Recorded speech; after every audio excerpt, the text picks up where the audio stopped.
Hi, good morning friends, good morning students. Today we'll study about spermatogenesis.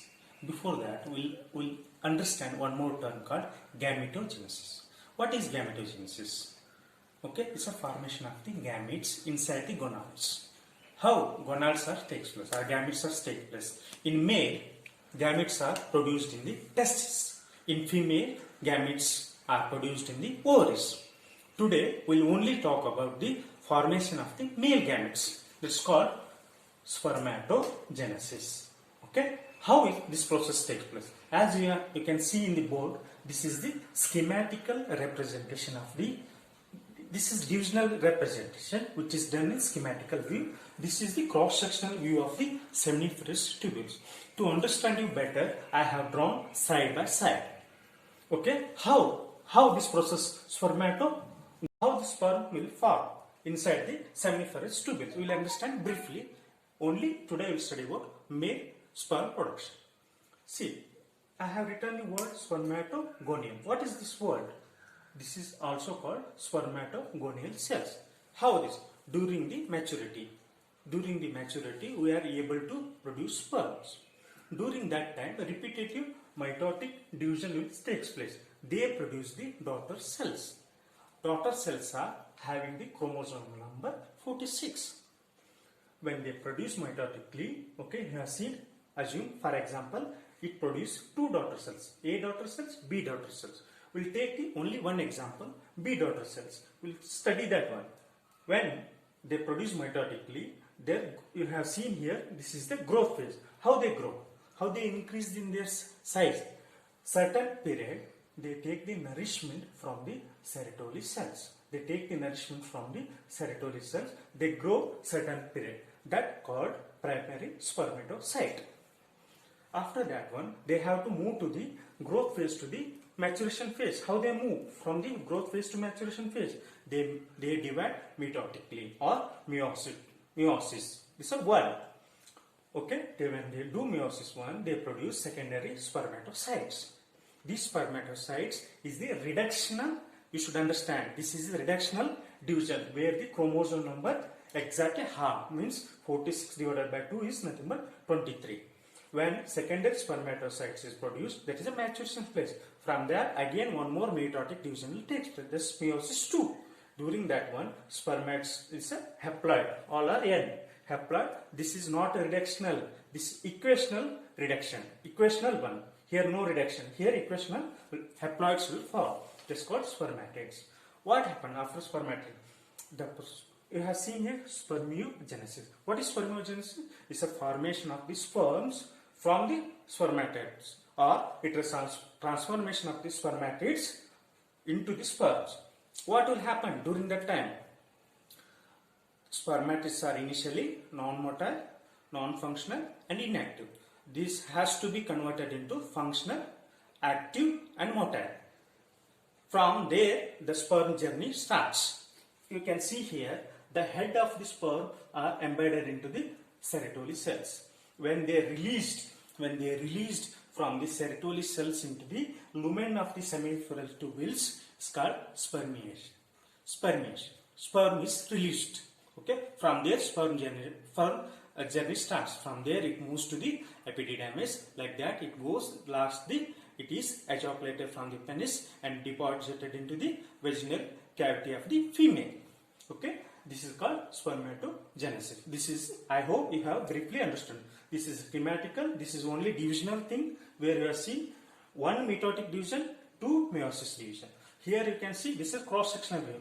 You have seen spermatogonial cells, primary spermatocytes. What happened here? Primary spermatocyte. Here growth will happen. Size, the cell of the size will increase.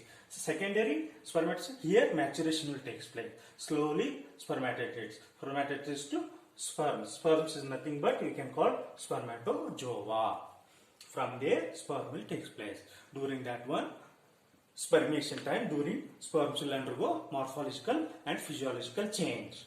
I hope you have understood briefly about spermatogenesis. Hello. Now we will study the spermatogenesis. In that one, we will study the hormonal control of the spermatogenesis. Also we'll study the structure of the sperm. What will happen in the hormonal control of the spermatogenesis? Okay, when hormones will be released in our body, in the gonads, when during maturity, okay, there is which hormones? Gonadotropic hormones will be released in our body. When you consider about this flow chart, hypothalamus, where it will be there, is a part of the brain, hypothalamus, which secretes GnRH. What is GnRH? Gonadotropic releasing hormone. It will secrete that stimulate the anterior lobe of the pituitary. Again, pituitary will secrete two hormones. You should remember these two hormones, FSH and LHS. These hormones is flushed and rushed into the bloodstream.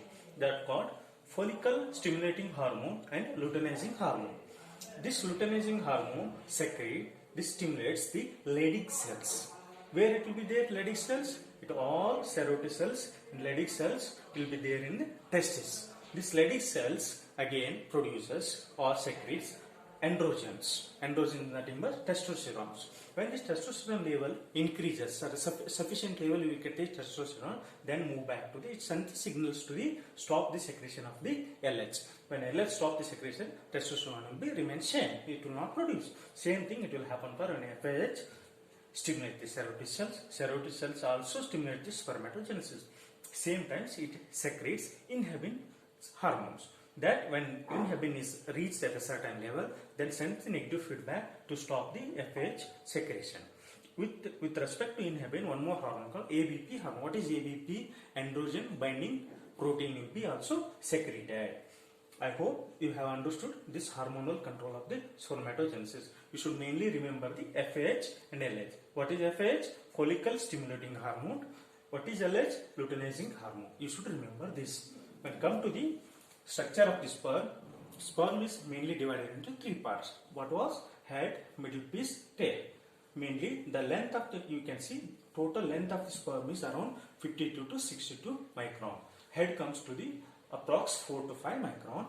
Middle piece 1.62 to the 2.63 micron. Tail is around measures 55 micron. We'll study one by one. First we'll study head. You can see this is dome-like structure. Okay, it is also called spear-like structure. It looks like spear. It contains two parts, acrosomes and a nucleus containing chromosomal. Nucleus is containing chromosomal material.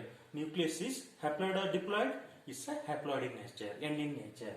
Acrosomes contains hydrolytic enzymes. What these hydrolytic enzymes will do? Hydrolytic enzymes will do tissue penetrating during when sperms enter to the egg. It helps in the penetrating or it helps in the fertilization. Okay, this is covered by the cytoplasm and plasma membrane.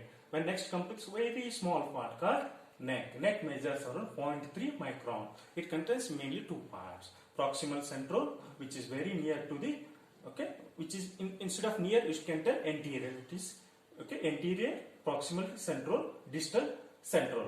I can tell one more, proximal central is very near to the nucleus and far distal central is very far from the nucleus. Okay, you can tell like that also. Next comes to the middle piece. What is a spring-like structure? Okay, there are mitochondria which are coiled. How many coils? 10 to 14 coils will be there. Mitochondria. What mitochondria is called? Mitochondria is called powerhouse of the cell. Okay, if mitochondria is absent, what will happen? There is no nourishment for the sperm. Sperm motility will not take place. Okay, this is the energy source for the swimming. They have given in the NCERT swimming. Swimming means motility. Okay, when last part comes to the tail. While tail, it can call tail looks like flagellated. Tail also divided into two parts, anterior, posterior. Okay, what tail doesn't contain, you should remember. Tail doesn't contain mitochondria. You should remember. Okay, this is the structure of the sperm. I hope you people are understood. What all you should remember in this spermatogenesis? What we studied? Schematic representation. In that one we studied what will happen? Mitotic 1, meiosis 1, meiosis 2. And product is spermiogenesis. What I studied before that one? How the Sertoli cells how the sperms is related into lumen of the seminiferous tubule. Here we study which all hormones controls FSH and LH. What is the structure of sperm contains? This structure of sperm contains three parts: head, middle piece and tail. I hope you have understood spermatogenesis completely. Thank you.